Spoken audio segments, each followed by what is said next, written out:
मैं doctor Mahendra Kumar Sharma, associate professor in EFM, Seth RL Saharia government PG college Kala Dera, M com EFM final paper number 201 economic administration and policy की unit second में मैं आज आर्थिक नीति पे प्रकाश डालूंगा। प्रिय विद्यार्थियों, सर्वप्रथम मैं आर्थिक नीति की ऐतिहासिक पृष्ठभूमि पर प्रकाश डालता हूँ। विकासशील देशों के लिए आर्थिक नियोजन एक महत्वपूर्ण प्रक्रिया है। विश्व के लगभग सभी विकासशील देशों ने अपने यहाँ विद्यमान गरीबी, निम्न जीवन स्तर, बेरोजगारी एवं अर्ध बेरोजगारी, निम्न उत्पादन, कम आय, आर्थिक विषमता, सामान्य जीवनोपयोगी वस्तुओं के अभाव को दूर करने तथा तीव्र एवं स्थायी आर्थिक विकास के लिए आर्थिक नियोजन को अपनाया। यद्यपि प्रारंभिक वर्षों में अशिक्षा, अज्ञानता व अंधविश्वास तथा धार्मिक एवं सामाजिक मान्यताओं के कारण विकास की योजनाओं एवं नीतियों का विरोध हुआ, इसलिए आर्थिक विकास के अनेक कार्यक्रम पिछड़ गए और जनता को उसका यथेष्ट लाभ नहीं मिल पाया।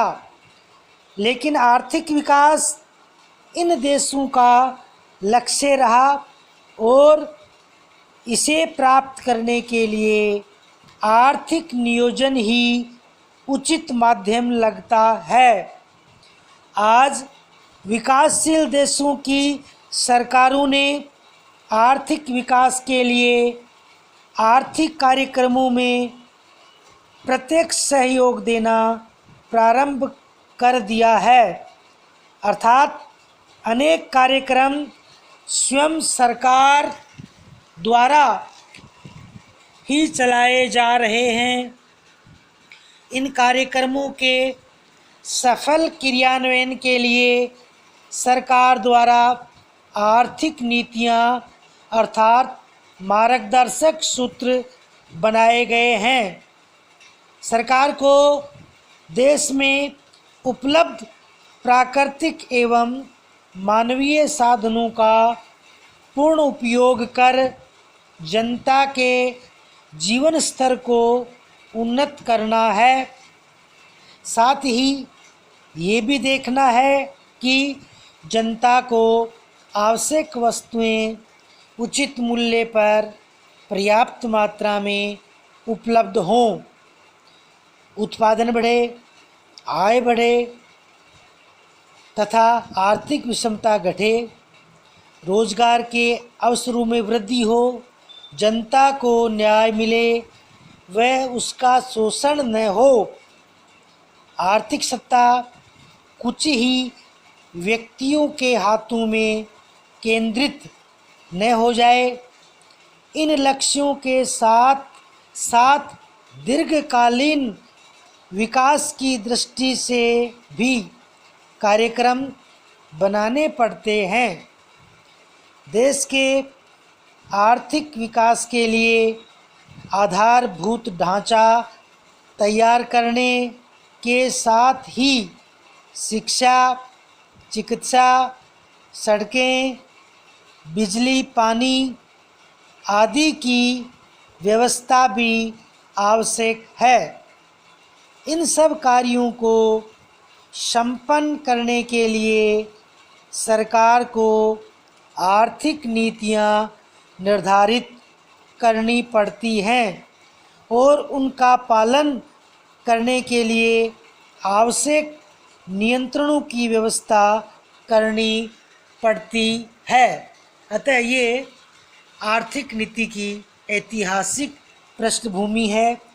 अब हम आर्थिक नीति का अर्थ जानने के लिए उसके विस्तृत अर्थ पे मैं प्रकाश डालता हूँ। तो आर्थिक नीति का अर्थ इस प्रकार है: राज्य द्वारा अपने आर्थिक उद्देश्यों को प्राप्त करने के साधन के रूप में आर्थिक नीतियों का प्रयोग किया जाता है।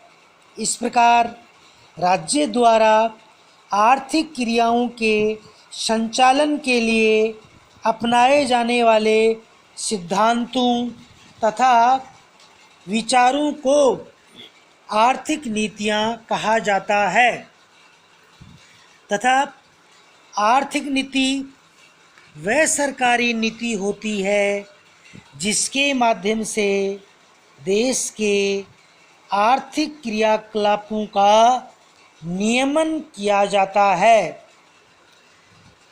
आर्थिक नीति का तात्पर्य किसी देश की सरकार द्वारा अपनाई गई उस सुविचारित नीति से है जो अर्थव्यवस्था के प्रबंध, नियमन एवं नियंत्रण को सरल बनाती है ताकि आर्थिक उद्देश्यों को प्राप्त किया जा सके।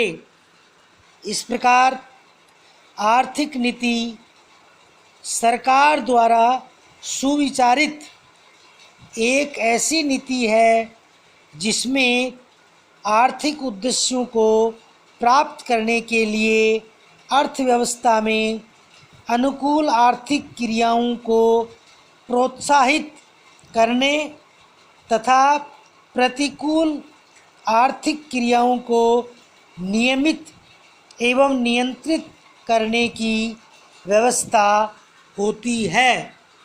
अतः निष्कर्ष के रूप में हम ये कह सकते हैं कि आर्थिक नीति का तात्पर्य आर्थिक उद्देश्यों की प्राप्ति के लिए अपनाई जाने वाली कार्यविधि या मार्गदर्शक सूत्र से है। आर्थिक नीति के अर्थ के पश्चात अब हम आर्थिक नीति के उद्देश्यों का अध्ययन करते हैं। आर्थिक नीति के उद्देश्य इस प्रकार हैं।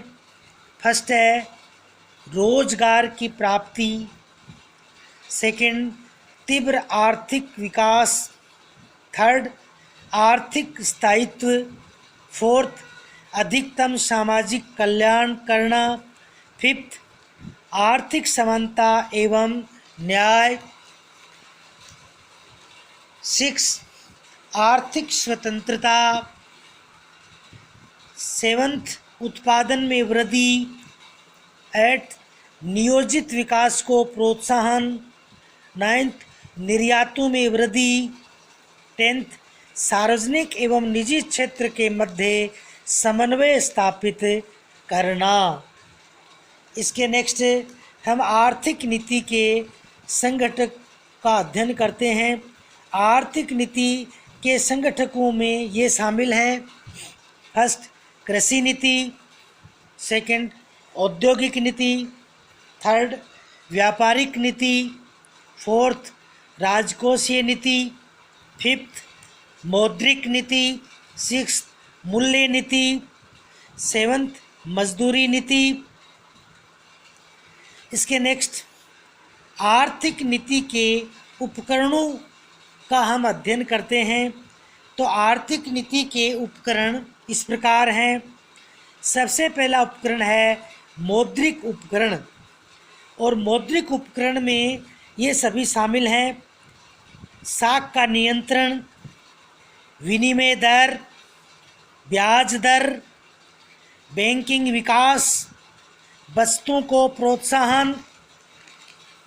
दूसरा है राजकोषीय उपकरण। राजकोषीय उपकरण में ये सभी सम्मिलित हैं: सार्वजनिक आय, सार्वजनिक ऋण, सार्वजनिक व्यय और हीनार्थ प्रबंधन। उसके नेक्स्ट थर्ड है वाणिज्यिक उपकरण। वाणिज्यिक उपकरण के ये भाग हैं: मुक्त एवं प्रतिबंधित व्यापार, राष्ट्रानुसार प्राथमिकताएं, वस्तु के अनुसार प्राथमिकता। इसके नेक्स्ट चौथा उपकरण नियंत्रण, और नियंत्रण में ये सभी शामिल है: मूल्य नियंत्रण, विनियोग पर नियंत्रण, लाइसेंस व्यवस्था और सार्वजनिक वितरण प्रणाली और आर्थिक सहायता। और नेक्स्ट फिफ्थ उपकरण है आर्थिक सहायता। आर्थिक सहायता में ये शामिल हैं: कृषि क्षेत्र को आर्थिक सहायता, निर्यात आर्थिक सहायता, उपभोक्ताओं को आर्थिक सहायता, और लास्ट है आपका उपकरण है आपका संस्थागत परिवर्तन। धन्यवाद।